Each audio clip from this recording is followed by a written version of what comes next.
Hi hello ಎಲ್ಲರಿಗೂ ನಮಸ್ಕಾರ. ಇವತ್ತು ಮಸ್ತ್ ಆದಂತ ರಾಗಿ ದೋಸೆ ಹೆಂಗ್ ಮಾಡೋದಂತ ನೋಡೋಣ ಬರ್ರಿ. ಒಂದ್ ಬೌಲಿಗೆ 1 ಕಪ್ ರಾಗಿ, ಅರ್ಧ ಕಪ್ ಉದ್ದಿನ ಬೇಳೆ, ಅರ್ಧ ಕಪ್ ಅವಲಕ್ಕಿ, 1 ಟೀ ಸ್ಪೂನ್ ಮೆಂತೆಕಾಳು ಹಾಕಿ ಚಂದಾಗಿ ತೊಳ್ಕೊರಿ. 2 ರಿಂದ 3 ಸರಿ ಇದನ್ನ ಚಂದಾಗಿ ತೊಳ್ಕೊರಿ.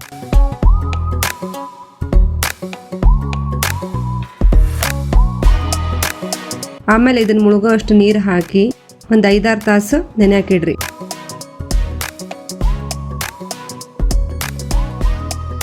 ಮಿಕ್ಸಿ ಹಾಕೊಂಡು ಸ್ವಲ್ಪ ನೀರು ಹಾಕಿ ದೋಸೆ ಹಿಟ್ಟಿನ ಹದಕ್ಕೆ ಇದನ್ನ ಚಂದಾಗಿ ರುಬ್ಕೋರಿ.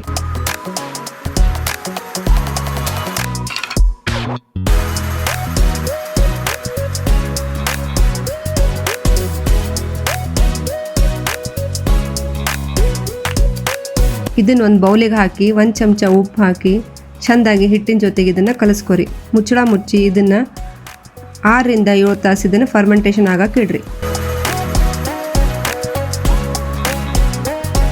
ನೋಡ್ರಿ ಎಷ್ಟು ಚಂದ ಫರ್ಮೆಂಟೇಷನ್ ಆಗೈತಿ. ಈಗ ಬಿಸಿ ಬಿಸಿ ಆದಂತಹ ದೋಸೆ ಹಾಕ್ಕೊಳ್ರಿ.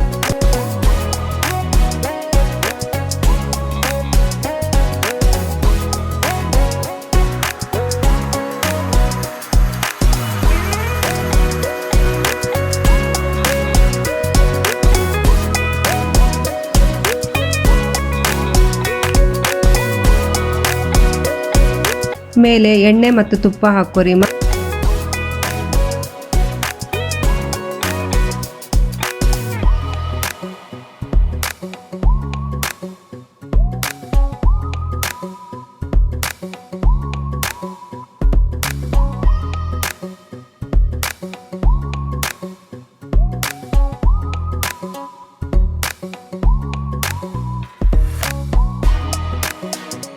ಮಸ್ತ್ ಗರಿ ಗರಿ ಆದಂತಹ ರಾಗಿ ದೋಸೆ ತಯಾರಾಗೈತ್ರಿ.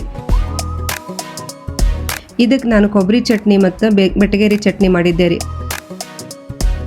ನಿಮ್ಮ ಮನ್ಯಾಗೂ ಒಂದ್ಸಲ ಟ್ರೈ ಮಾಡಿ ನೋಡ್ರಿ. ವಿಡಿಯೋ ನೋಡಿದ್ದಕ್ಕೆ ಧನ್ಯವಾದಗಳು.